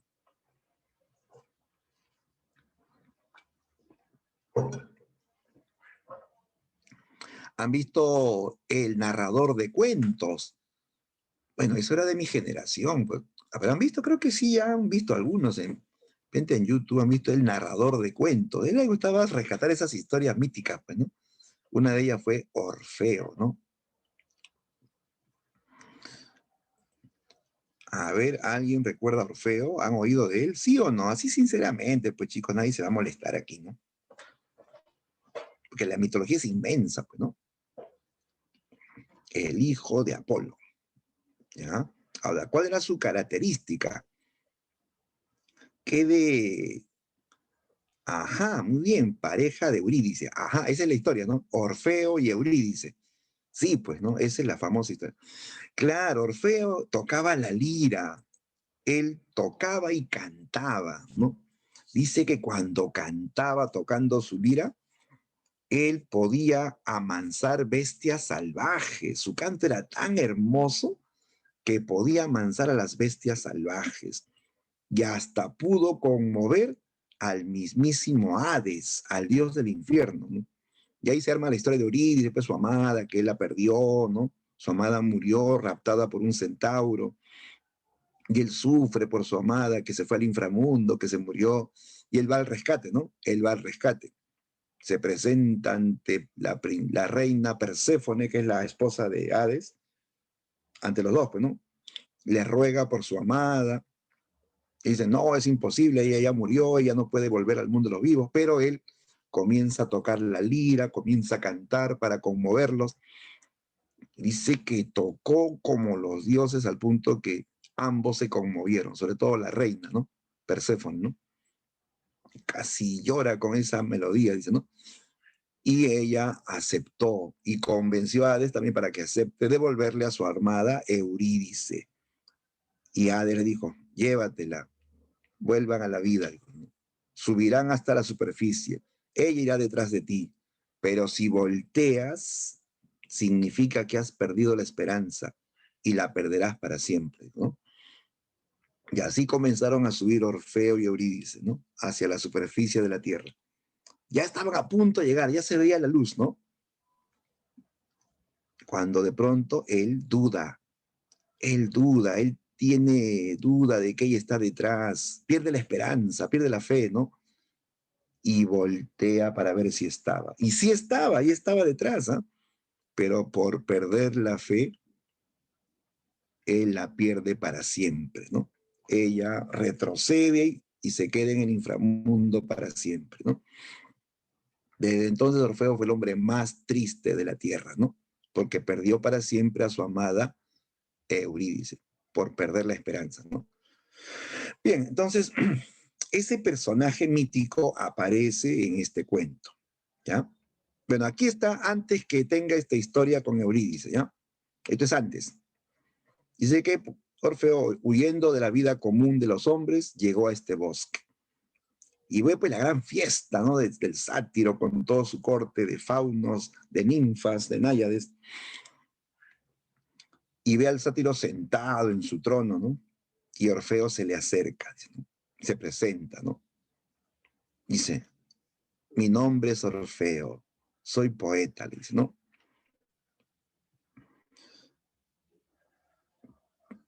Escuche mi canto, por favor, le dice, ¿no?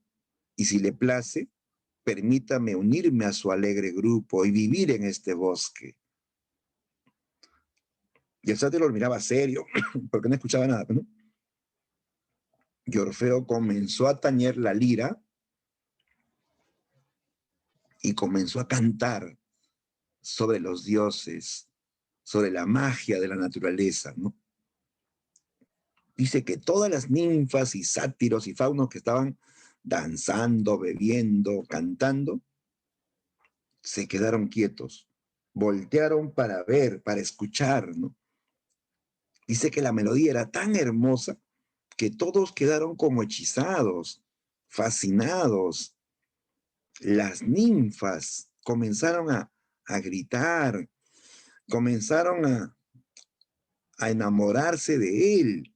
Decían, Orfeo, te amo, sigue cantando, ¿no? Los animales del bosque comenzaron a llegar, los mamíferos, las aves, los reptiles, los insectos, todos comenzaron a llegar, ¿no? Los leones se amansaron, movían sus cabezas al son de la música, los pájaros se daban de picos, ¿no? Las abejas se quedaron quietas, ¿no? Las flores, dice que perdían sus pétalos de la emoción, ¿no? Todo el bosque quedó estremecido con el canto de Orfeo. Todos menos el sátiro, que estaba más sordo que una roca, no escuchaba absolutamente nada, ¿no? Terminó Orfeo de cantar, ¿no? Agradeció a todo el público y luego le preguntó al sátiro, Señor, ¿qué le ha parecido? ¿Le gustó mi canto? ¿Le gustó mi música? ¿No? Y el sátiro lo mira serio, pues, ¿no? Pues no había escuchado nada, pues, ¿no? Y entonces miró a la alondra para que venga a darle alguna señal, pues, ¿no? La alondra vuela, infla el buche y trataba de decirle en su idioma que Orfeo había cantado como los dioses, que su canto había estremecido a todo el bosque, que los leones se amansaron, que los animales se reprodujeron, que las flores perdieron sus pétalos, que las ninfas se alocaron. Acéptelo, Señor, es un gran poeta, le dice, ¿no? Pero por más que la alondra se esforzaba y le gritaba al oído, el sátiro no escuchaba nada, ¿no? Y entonces miró al burro para que él le dé alguna señal, ¿no? Y ese burro pacienzudo, ¿no? Aburrido, con la cabeza agachada, lo único que hizo fue mover la cabeza en señal de negación. Y eso sí lo entendió el sátiro, la negación del burro. Y entonces lo miró a Orfeo serio, con el ceño fruncido, levantó su brazo y le dijo, No. Orfeo preguntó, ¿no le gustó mi canto? No, le dice, no. Señor, ¿puedo cantar de nuevo? No, le dijo. Y un no así prolongado que se escuchó hasta el monte Olimpo y generó risas de los dioses del Olimpo, ¿no? Fuera de aquí, vete de mi bosque, le dijo, ¿no? Y Orfeo, pues, dice, despreciado, con la cabeza agachada, comenzó a correr con la lira en la mano. Mientras corría, le caían las lágrimas. Mientras corría, tenía ganas de ahorcarse, de morirse. Orfeo abandona el bosque, despreciado por el sátiro, ¿no? Nuevamente, sí o no que se aplica la misma idea anterior. ¿Qué representa Orfeo? El artista marginado, incomprendido. ¿Y qué representa el sátiro? El sátiro, obviamente, es la sociedad, ¿no? Que no atiende al arte, que no le presta oídos al arte y obviamente no le interesa el arte. Es como que está sordo al arte, ¿no? ¿Sí? Es la sociedad moderna, sociedad materialista, utilitaria, ¿no? ¿Ya? Entonces, ese es el tema, chicos, el tema clave de los cuentos de Azul, el artista marginado por la sociedad puramente materialista, ¿no? Bien, entonces Darío reflejó esa preocupación en sus cuentos, ¿ya? Entonces, el modernismo, como te das cuenta, se da en poesía, pero también se puede dar en narración, en prosa, ¿ya? A través de los cuentos, ¿no? Listo. Muy bien, ahora sí vamos a enfrentarnos, chicos, a la práctica, ¿ya? Ya, a ver todos, vamos buscando el material que se ha compartido para hoy.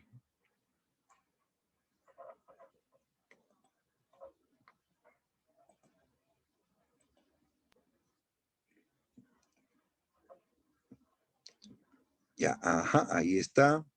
A ver, chicos, ven en mi pantalla la práctica 17. ¿Se ve, se ve? Sí, profe, sí se Ya, ve. listo, muy bien.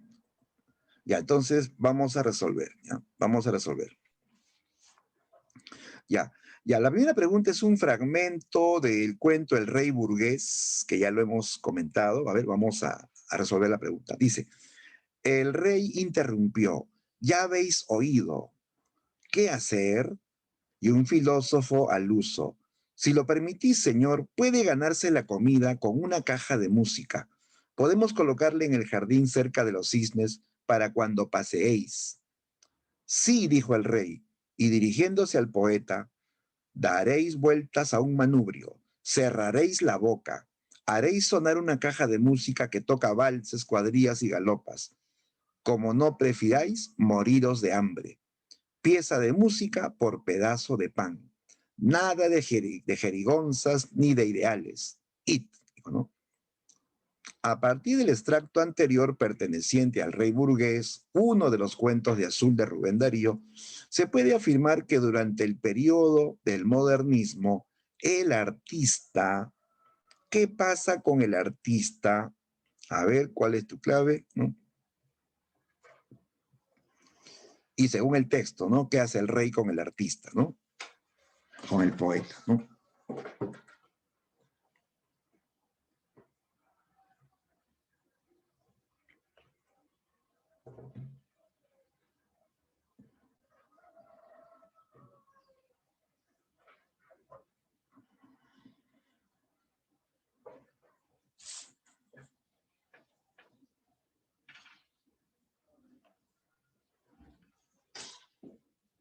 Listo, chicos, a ver cuál es la clave. Basado en el texto, ¿no? Que hemos leído, ¿no? Así es, muy bien, Yadira, así es, la clave es la B.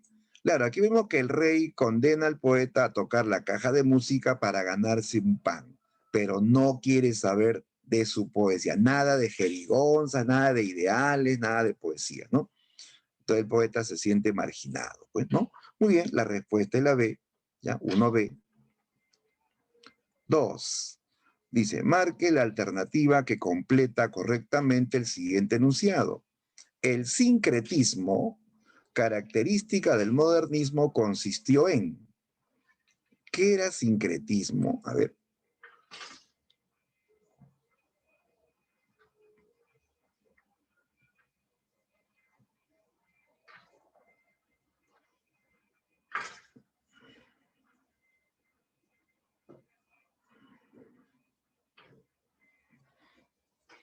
A ver, creo que ya tenemos respuesta. A ver, los leo.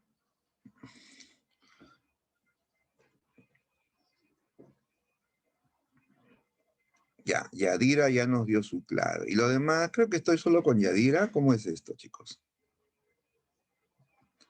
Manden su clave, pues todos tienen su punto de vista, ¿no?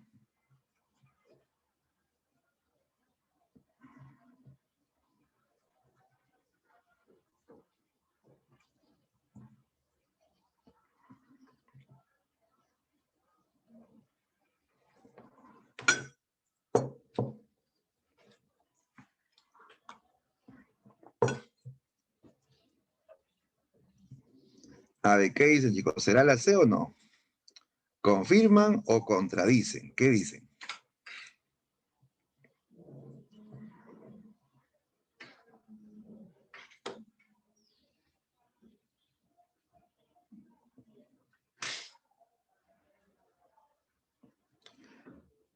Parece que estás dudando, ¿no? Ya, a ver. Entonces, yo sí confirmo, es la C. El sincretismo es la asimilación de diversos aportes literarios tanto de Europa como de Norteamérica.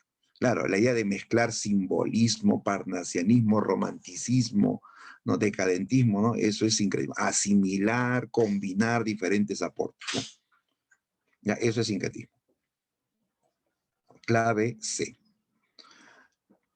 Vamos a la 3. En el modernismo, la situación social del artista se ve afectada porque ¿qué pasó? ¿Por qué se afectó la situación social del artista? ¿Qué había pasado? ¿Qué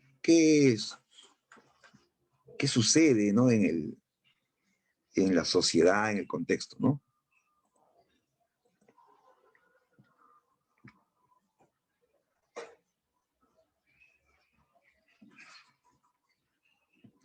A ver, ahora sí tengo varias respuestas.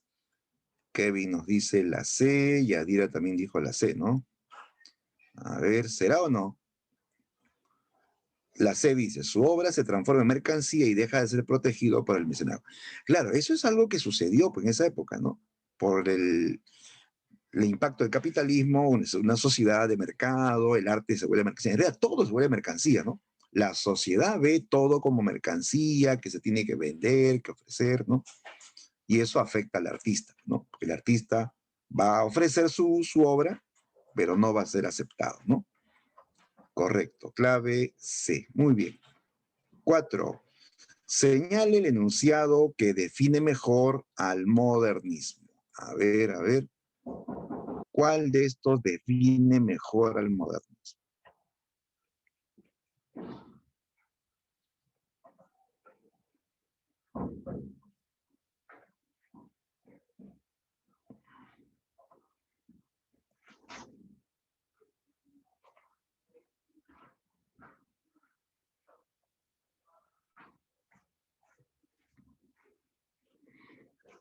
A ver, la primera se descarta porque no surge en España.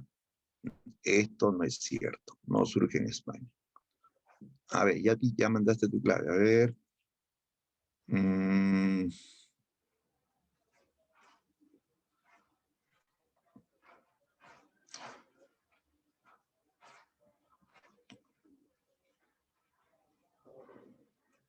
ya, a ver, ¿dónde están, pues chicos? ¿Dónde están los demás? ¿Las claves?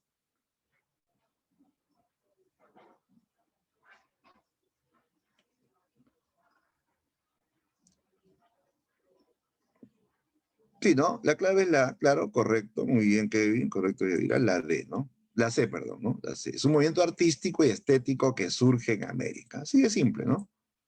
La única porque las demás se alejan, ¿no? No es vanguardia, no es. Esplendor económico militar de América no es. Es un movimiento artístico, estético que surge en América. Listo. Esa es la clave. 5. Los mayores logros del modernismo se aprecian en el género. ¿En qué género se dio más el modernismo? Porque ojo que abarcó varios géneros, pero hay uno donde más, donde se usa más, donde se cultiva más, ¿no? Ya, seguramente algunos estarán pensando en narrativo, por los cuentos de Azul. Mira, te diré que eso no es lo predominante. Lo predominante es la poesía, ¿ya? El modernismo más se dio en poesía. La mayoría de exponentes fueron poetas. La mayoría de obras también de estos autores fueron poéticas, ¿no? ¿Ya? Clave. Ya, ¿qué marco? ¿Lírico o poético? Chicos, la palabra género, ¿no?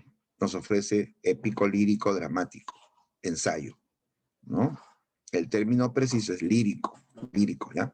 Porque poético es sinónimo de estético, ¿ya? Poético es sinónimo de estético. Y estético es algo común, pues, ¿no? Puede ser en cuento, en teatro también puede ser poético, ¿no? ¿Ya? Entonces el término más preciso es lírico, ¿ya? Lírico. 6, pregunta 6. Dice, además de la musicalidad, ¿qué otra característica del modernismo encontramos en los siguientes versos de Rubén Darío? A ver, ¿piensa acaso en el príncipe de Golconda o de China, o en el que ha detenido su carroza argentina para ver de sus ojos la dulzura de luz? Ya, hasta ahí nomás ya me doy cuenta, habla de un príncipe de Golconda o de China. ¿Cómo se llama esta característica de personajes, de culturas lejanas? Claro, a ver un momentito. ¿Será cosmopolitismo? Algunos todavía confunden cosmopolitismo con exotismo. Se parecen, pero no es lo mismo. Hay una diferencia fundamental, mira. Cosmopolitismo es cuando tú lees literatura o cultura reciente, del momento. O sea, el último libro que salió en Inglaterra, en Francia, en Estados Unidos. Eso es cosmopolitismo. En cambio, exotismo es tener gusto por culturas antiguas, la griega, la nórdica, la china antigua, la japonesa antigua, ¿no? ¿Ya? Entonces, exotismo es más antiguo, en cambio, cosmopolita es más reciente. En este caso, hablar de un príncipe de Golconda o de China, esto es exotismo, ¿ya? Exotismo. ¿Viste la diferencia, no? El cosmopolitismo es cultura actual, mientras que exotismo es más cultura antigua. ¿Ya? 7. La princesa está triste. ¿Qué tendrá la princesa? Los suspiros escapan de su boca de fresa. Ya dice, en los versos anteriores del poema Sonatina de Rubén Darío, se aprecia un énfasis en el aspecto sonoro del poema. El aspecto sonoro. Ello revela la influencia de él. Esto de los sonidos agradables, la musicalidad. ¿De dónde viene la musicalidad, chicos? ¿De qué influencia, de qué movimiento viene la musicalidad? Bien, Yadira, excelente. La musicalidad viene del simbolismo, ¿ya? Ahí la respuesta es la B. La musicalidad, el énfasis de lo sonoro, viene del simbolismo, ¿ya? 8. ¿Qué enunciado es correcto respecto a la obra azul? Solo uno correcto sobre azul. A ver, marca el momento del esplendor. Esplendor es apogeo. Azul no es el apogeo del modernismo, es el inicio. Es el inicio. ¿Contiene poemas y cuentos? ¿Cierto o no es cierto? Claro, esto no se puede discutir. El libro azul tiene poemas y tiene cuentos. Esta es la clave, sin duda, ¿no? 9. Azul, publicado en Valparaíso en 1888. Esa marca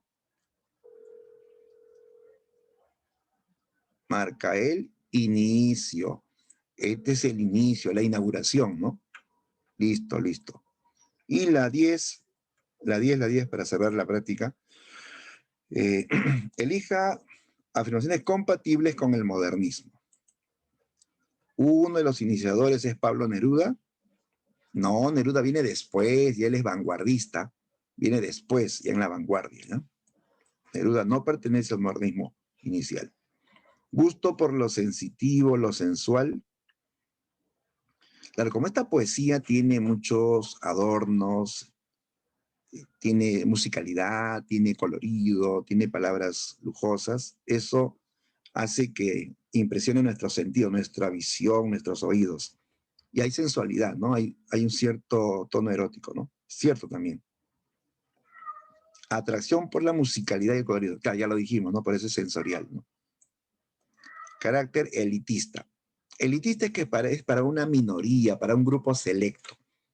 ¿Cierto o no? ¿O es popular? No, no es popular, no es masivo. Es para ciertos grupos más instruidos, digamos, ¿no?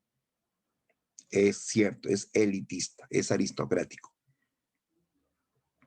Clave correcta, cerebro, ¿sí? Listo, clave C. Muy bien. ¿Alguna pregunta, chicos? Ya estamos cerrando ya la sesión. Nos queda solamente ver la domiciliaria, ¿no? Ya que ya está habilitado para que se trabaje en la tarde, ¿no? ¿Alguna pregunta, chicos? ¿Alguna duda por ahí? ¿Comentario?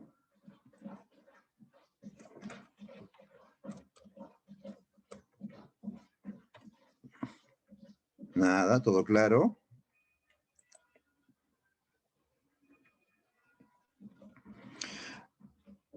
Ya, mira, para terminar, tengo preparado un quizzes, ¿ya? Hacemos un quizzes, ¿qué les parece, chicos? Sobre modernismo. A ver, para que compitan. A ver si ya tenemos la idea clara del modernismo. Ya, voy a darles el enlace, ¿ya? De un quizzes para que lo hagamos en estos últimos minutos de clase.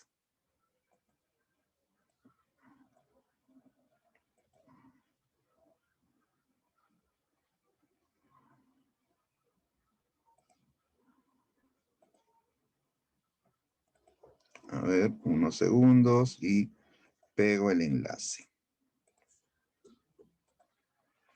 Ya, ahí está. Acabo de poner el enlace en el chat. Ya, a ver, todos, por favor, vamos ingresando a este enlace. Es un quizzes sobre modernismo hispanoamericano.